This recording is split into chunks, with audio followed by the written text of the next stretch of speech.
Hello students, welcome to online class. ఈరోజు మీకు subsidiary బుక్స్లో 4వది సేల్స్ రిటర్న్స్ బుక్ గురించి చెప్తాను. ఈ సేల్స్ రిటర్న్స్ బుక్ని కూడా బుక్ ఆఫ్ ఒరిజినల్ ఎంట్రీ అని అంటారు. These returns are made by customers, అంటే కస్టమర్స్ ఈ రిటర్న్స్ చేస్తూ ఉంటారు. These returns are known as sales returns.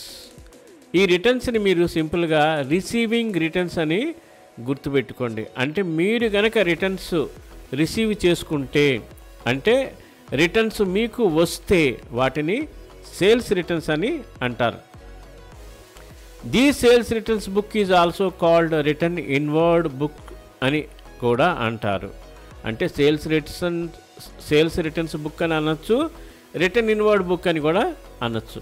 దీంట్లో కూడా ఒక ఇంపార్టెంట్ డాక్యుమెంట్ ఉంటుంది, దాన్నే క్రెడిట్ నోట్ అంటారు.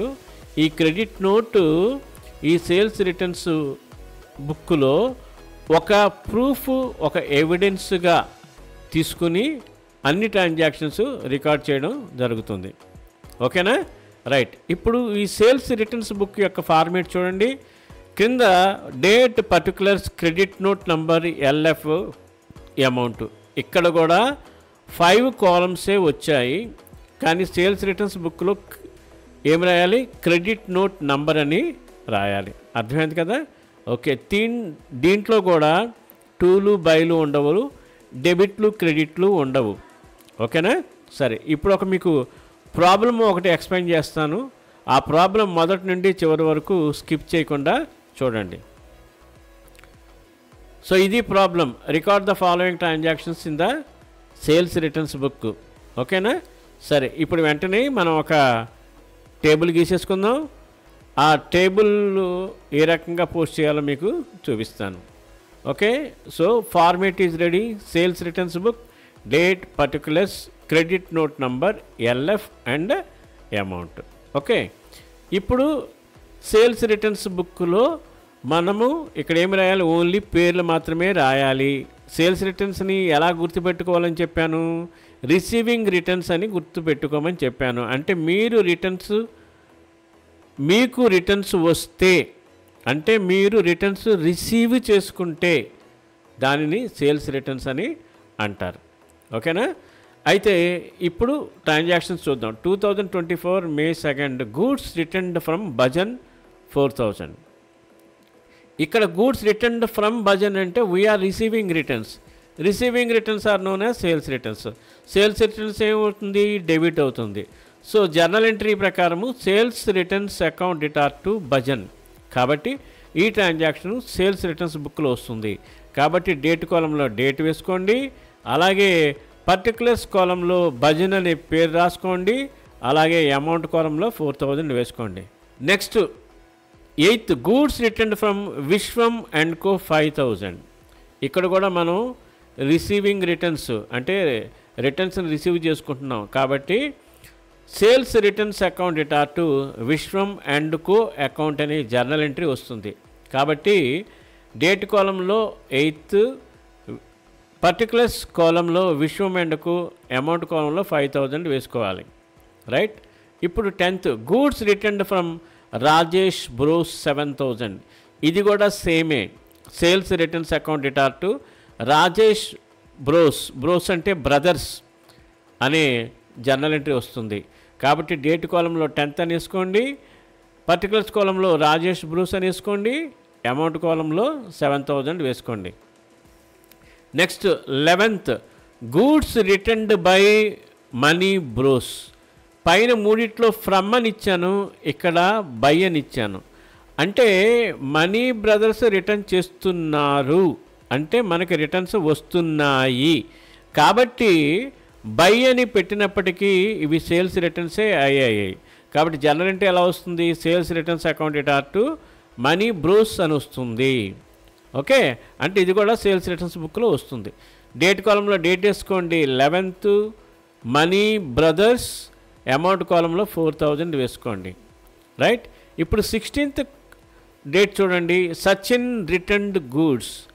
సచిన్ రిటర్న్డ్ గూడ్స్ అంటే సచిన్ రిటర్న్ చేశాడు అంటే మనం రిసీవింగ్ చేసుకుంటున్నాము అంటే రిసీవింగ్ రిటర్న్స్ కాబట్టి సేల్స్ రిటర్న్స్ అయ్యాయి. Sales returns account data to Sachin.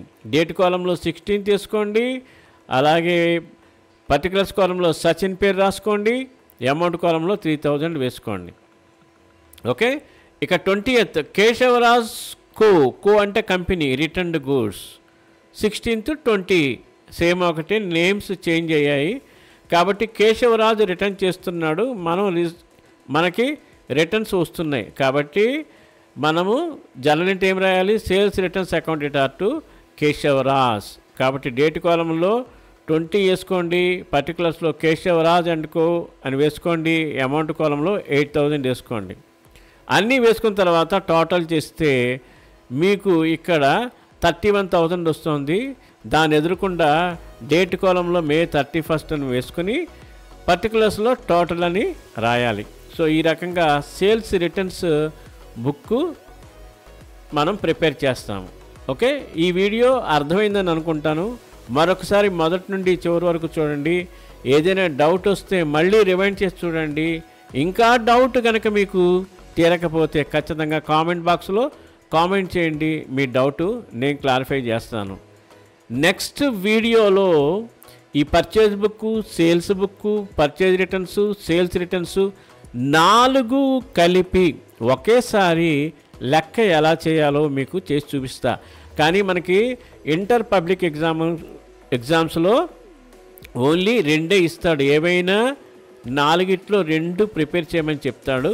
కాబట్టి ఇక్కడ నేను 4 బుక్స్లో ఒకేసారి పోస్టింగ్ ఎలా చేస్తారో మీకు చూపిస్తే దాంట్లో ఏ 2 అడిగినా మీరు డైరెక్ట్గా పోస్టింగ్ చేసే కాన్ఫిడెన్స్ వస్తుంది. ఓకే. నెక్స్ట్ వీడియో మిస్ కాకుండా ఉండాలంటే ఇప్పుడే ఈ క్షణమే మన ఛానల్కి సబ్స్క్రైబ్ చేసుకుని ఆ పక్క నుండే బెల్ బటన్ని మ్రోగించండి. Thank you my dear students, your valuable support.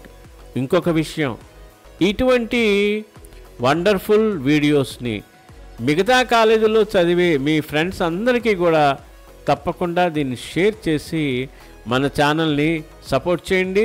మళ్ళీ 4 ప్రాబ్లమ్స్తో సబ్సిడరీ బుక్స్ టాపిక్లో మళ్ళీ మీ ముందుకు వస్తాను.